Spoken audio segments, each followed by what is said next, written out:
Tijuana, una mañana llegó este charro a San Fermín. Era un tornado blanco y colorado, esa Pamplona que antes fue gris. Mucha tocata y pocos pesos, duelen los huesos de tanto corrido. El mariachi detiene su chamba en la plaza del Castillo.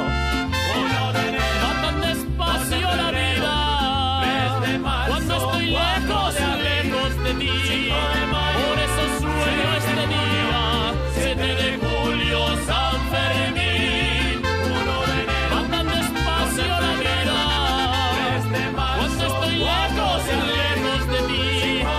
Por eso sueño este día, 7 de julio, San Fermín.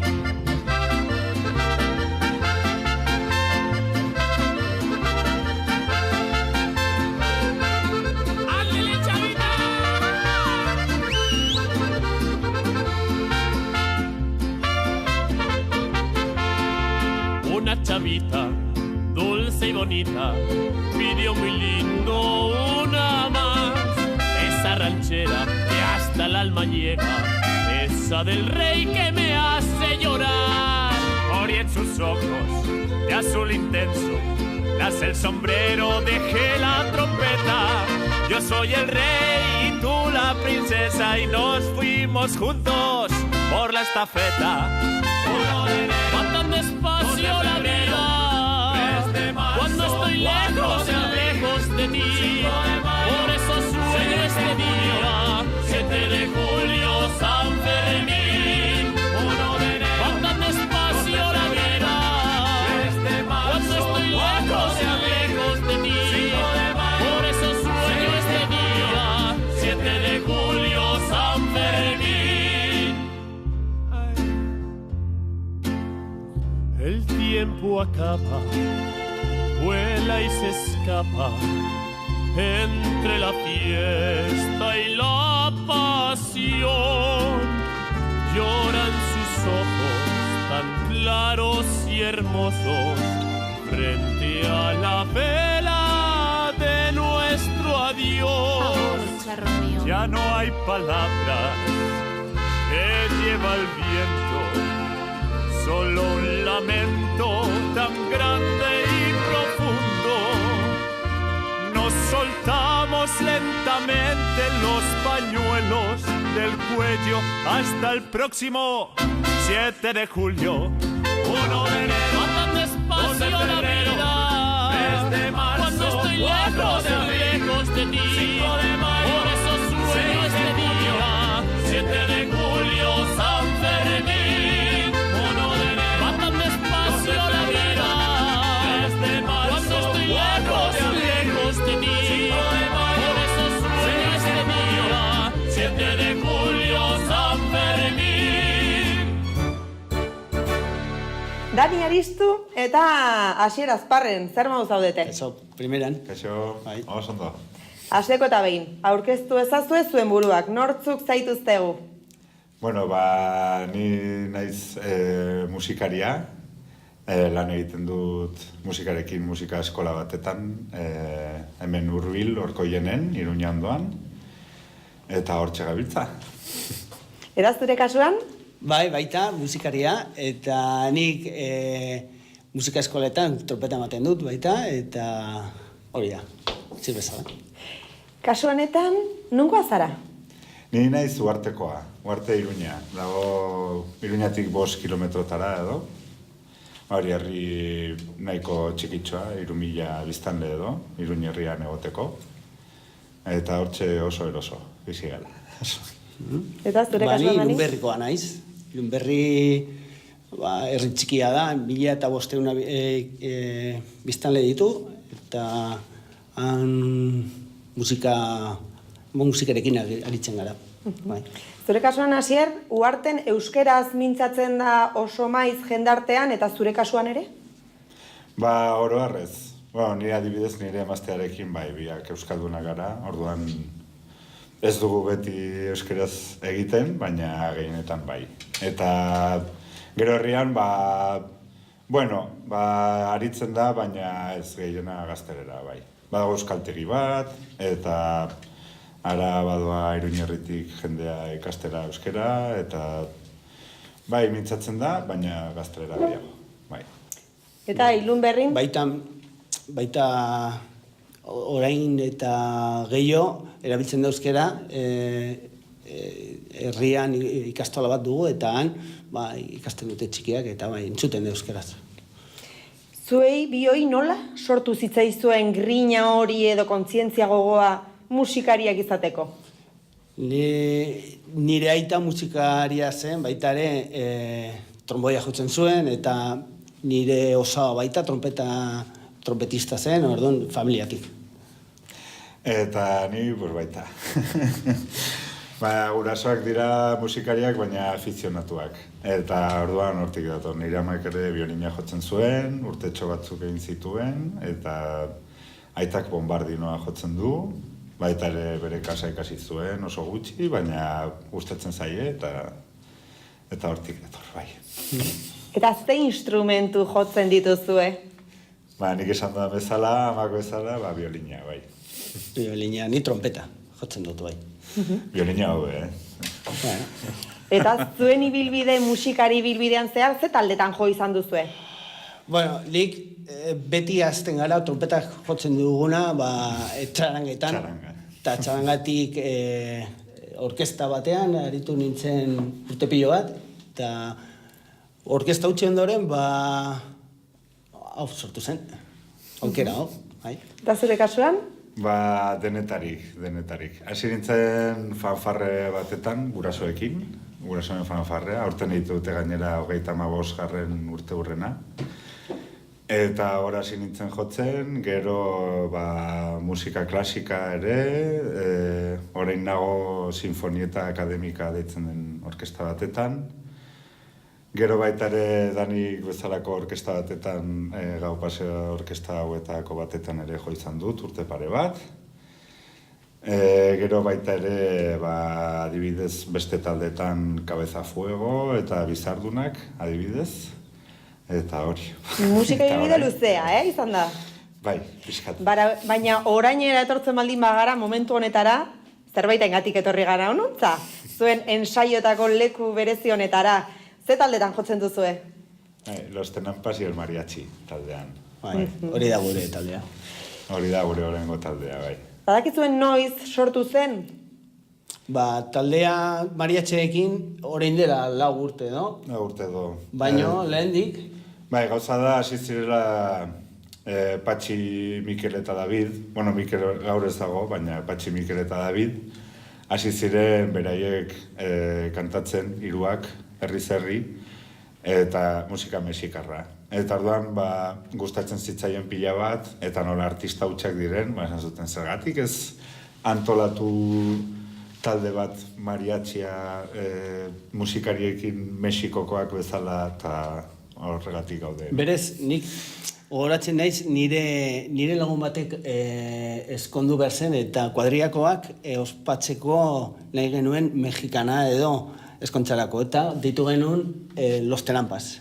Bai, eta etorri ziren eskontzara, eta kuadriakoak egin genuen mariatxia bezala, eta hor, hasi zen pizka bat mariatxaren gauza sortzen. Ze anekdota polita, Bai.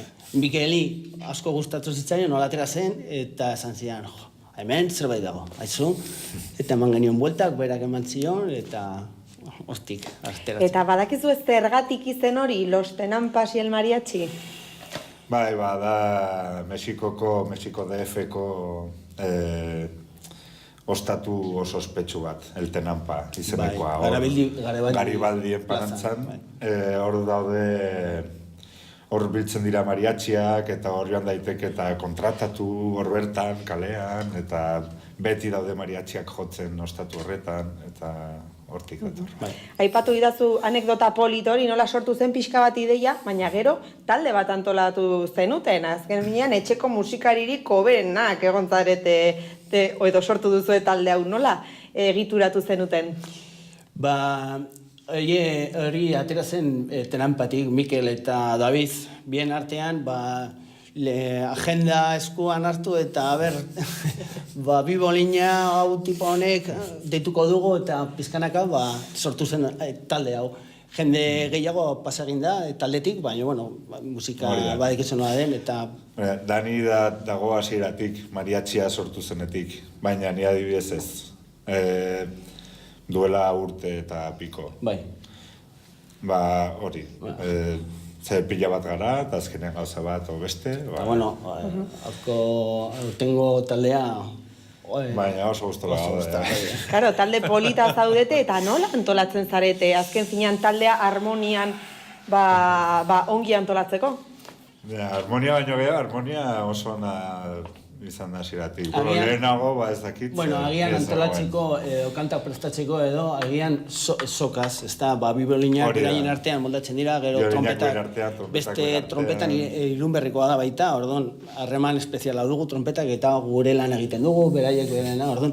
Hori da, abeslariak bere aldetik, eta koroak egite dituztenak ere. Eta denon artean zenbat pertsona osatzen duzue taldea? 12 eta soinu teknikariarekin 13. Eta nola antolatzen zarete ensaiatzeko adibidez esaterako? Gaueko 9etan, eguneko ordu ilunetan, konta idazue? Hori da, bakoitzak badu bere lana, aparte, gustatuko litzai duguke hau izatea gure lana, baina, momentuz, ezin da. Eta orduan, bakoitzak badu bere lana, batzuk musikan, beste batzuk ez, nahiz eta musikari honak izan, orduan azkenean, aldugun bezala, hori, ostegun batetan, gaueko 9etan. Zaila izan da, ordutegia bilatzea, eta egiten duguna urtero, osten dugu ostegun 9etan zehatzen gara, libre izatea entzaioak egiteko. Urrengo kurtsoko entzaioak. Hori da, erabakitzen dugu iraian, bestela. Eta ze ekitaldi egiten dituzue urtean zehar? Denetarik, ateratzen dena, gehienak dira herriko festak. Gehienak herriko festak. Gero egin dugu, aurten adibidez, Azkenien, Gaiarrenekin, ez da? Gaiarren egin genuen kontzertu bat Iruñako Orfeorekin, txikiarekin. Orfeoi gaztearekin. Eta dantzariekin, eta laguntzaiekin, eta primeran egon zen bai. Eta baita ere... Eta hori izan zen nire lehenengo kontzertua beraiekin. Herriko festak ere aipatu dizkidazue, ez? Eta herriko festen artean, baldago herriko plaza kutxunen bat, edo giro polita edo berezia sortzen dena? Nik badut aurten Irunberrin egin genuen, eta niretzat herrian Girona egon zen, ez da? Kontzertu polita, ETB gora batutakoa, eta kontzertu polita niretzat nik Irunberri. Gaina giro bikaina egon zen, jendeak erantzuten zuen, abesten zituen estribilloak, primera. Hori galdetu nahi nizun, jendearen erantzuna, jendeari normalean kostatzen zaio salsan sartzea edo ez, edo berehala sartzen dira dantzan eta besten? Depende herria, ordua, igual igande arratsalde batetan gehiago kostatzen da, edo igual bazkaria izan dute, eta ez da zer kostatzen. Normalki kontzertu hasieran jendea badago entzuten, eta pizkanaka ateratzen dira dantza egitera, eta kontzertu bukaera... eta gero bukatzen ari garen... Esan daiteke kontzertu bukaeraren edo azkeneko kantan orduan jende ateratzen dela, ze fastidioa, Ez baina, Utsi gora bera. Balduzue talde bezala anekdotaren bat edo kontatu daitekena? Ez, kontatu daitekena ez. Kontatu daitekena zuzenean ez. Ez dakit. Behin duela gutxi Pueillon jotzen genuen, hemendik ordu erdira edo dago, eta kotxe batik kostatu zitzaigun ordu eta erdi joatea, adibidez. Nahaztu ginen, eta oso erresa da iristea, baina... Olakoak izango dituzte asko, suposatzen dut. Mexikar azenturik edo izkera ez duzue, baina euskeraz ongi moldatzen zarete. Ez dizuet lehen galdetu, baina nun ikasitzen duten euskeraz edo txiki-txikitatik edo ja euskaldun berriak zarete? Nik txiki-txikitatik, nik ikastolatik, bai. Gurasoek ez dakite, baina 3 naia gara eta 3 ikastolara 3 urtetatik, bai. Eta instituta eta... nire kasuan, gurasoak baita ere ez dute euskara hitz egiten, baina Lunberriko ikastolan hasi nintzen, eta institutu arte ikasten nuen euskaraz, eta gero aukera gutxi genituenan, eta... Zuek biok euskaldunak zarete, eta Tenan Pastaldean ez dakit kantaren bat euskaraz duzuen. Bueno, baten bat bai. Baten bat, gutxi. Ze azkenean, Tenan Pasek ez dakite euskeraz. Gustatzen zaie eta zeo zer dakite, baina oso gutxi. Eta adibidez, besti propioak egiten dituenak, Jose eta Carlosen artean, horiek ere ez dakite, orduan, ahal duguna. Kuriosoa da, azkenen Mexikoan dago. Gu hemen gaude Nafarroan, eta hala eta guztiz ere jendearen erantzuna sekulakoa da, esan nahi dut. Eta badaude mexikar kantaren bat edo euskeraz jotzen direnak, eta jende guztiak dakizki, ez? Kuriosoa dela erlazio hori, ze iritzi duzu ezuek ere?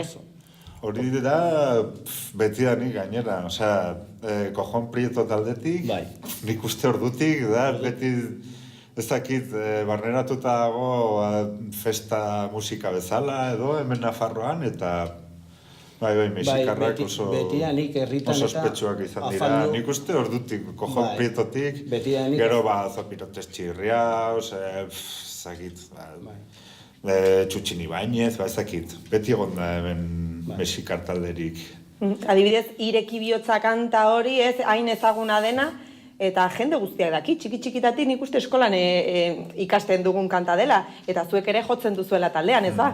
Bai. Eta jendearen erantzuna iznolakoa izaten da. Esan nahi dut, ulertzen dute kanta, ezagutzen dute... Bueno, denok ezagutzen dute Ireki bihotza. Agian letra ez, baina denok. Oso ezaguna. Txenez estribilloa, ezagutzen dute. Eta, karo, ari horri dagokionez, mexikar kanta da, euskarazko kanta da, zuek nola ikusten duzue etorkizun batean edo agian euskarazko kantak mexikar kantekin batera sortu daitezkenak edo? Nola ikusten duzue? Posible ikusten duzue? Seguro. Gauza da, igual talde honetan ez. Zer gara esan dizu dana, pixka bat arregloak egite dituztenak eta abeslariak, horiek ez dakite, orduan Ireki bihotza abesten dute, adibidez, baina ez dakite, orduan zaila da. Baina. Saiatzen dira, eta gustora, baina... Gustatuko litzaizuk ez zuen kasuan adibidez, konposatzen baldin bada, edo konposatzea olako kantaren bat? Bai, zergatik ez. Abestu ez, baina. Abestu ez, hori da. Zergatik abestu ez, ongi egiten duzu euskeraza? Gure lana dugu. Gu musikariak gara, instrumentistak, eta oso lotxatiak gara abesteko gero. Zeintzuk dira, Los Tenampas y el Mariachiren kasuan, etorkizuneko erronkak, edo? Abesti propioak egin, batean bat badago, baina gehiago egin, eta errepertoria handitu, eta ez dakit. Proiektu, ezen dugu asko esan, baina proiektu polita dugu urteotarako, entzungo da. Animatzen duzu jendea? Bai, entzungo da. Bueno, hemen gaude, etorri gara, Xaloa Telebista onuntzaino, zoi entzuteko gustatuko litzaidake ea kantaren bat, jo halko zenuketen, bai edo ez? Bai, noski. Bai? Jongo gara orduan? Bai. Baina ez, enaiz hemendik mugituko galdera bat egin gabe. Beti normalean, saio honetan, Euskal City saioan, holako galdera berezi bat egiten dugu. Eta enaiz joango, galdera hori egin gabe. Prest? Bota. Zurekin hasiko naiz. Pizza, pinarekin edo pinari gabe? Gabe. Eta zure kasuan? Li baita pinari gabe. Orduan gero pizza zuk afaltzera guaz. Baina orain, kantatzera, eta jotzera, bale? Hale, bagozen.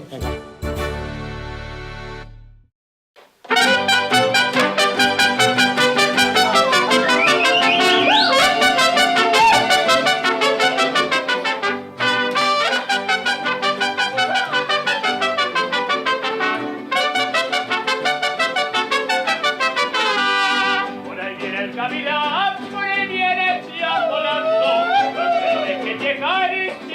cositas anda buscando. Por ahí viene caminando y viene ya volando. No se lo deje llegar y chinitas anda buscando. Ay, ay, ay, chinita, qué maldito gavilán. Ay, ay, ay, chinita, no te vayas a enamorar. Ay, ay, ay, chinita, qué maldito gavilán. Ay, ay, ay, chinita, no te vayas a enamorar.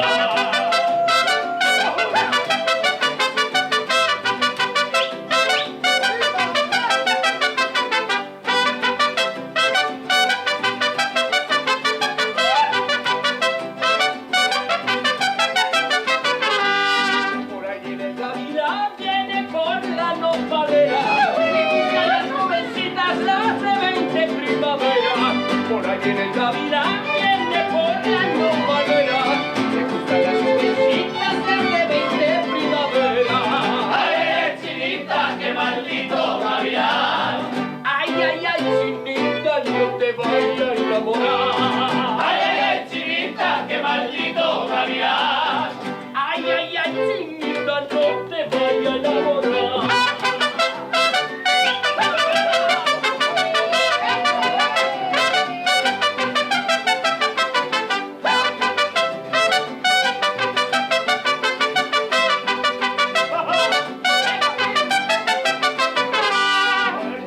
Gavilán con sus alitas plateadas, estas son las solteras no casadas.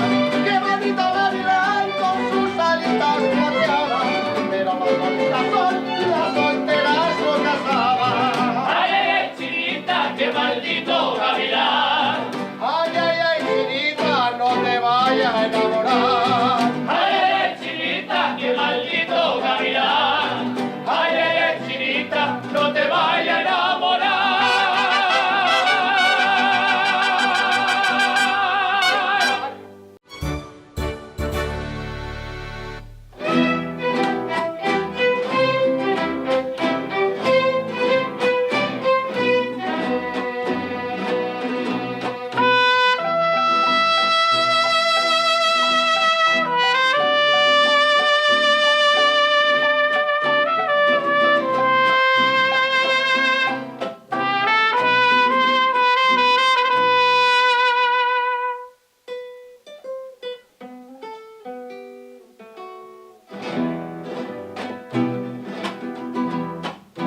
Por la lejana montaña va cabalgando un jinete, vaga solito en el mundo y va deseando la muerte. Lleva en su pecho una herida, va con su alma destrozada. Quisiera perder la vida y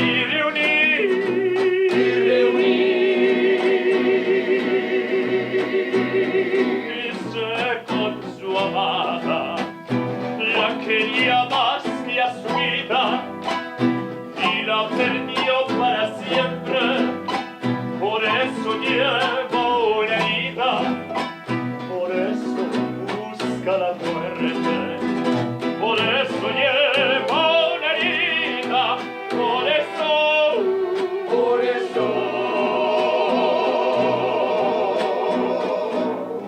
busca la muerte.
ya es tan pobre, parece millonario. Ay, la vida se pasa sin llorar.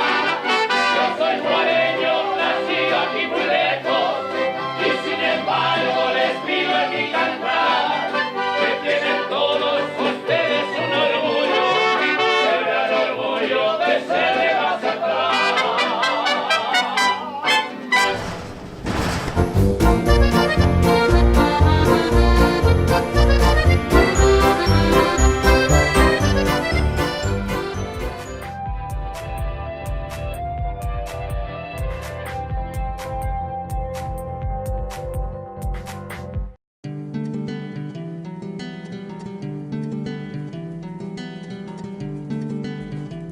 Saio hau Nafarroako gobernuak diruz lagundu du.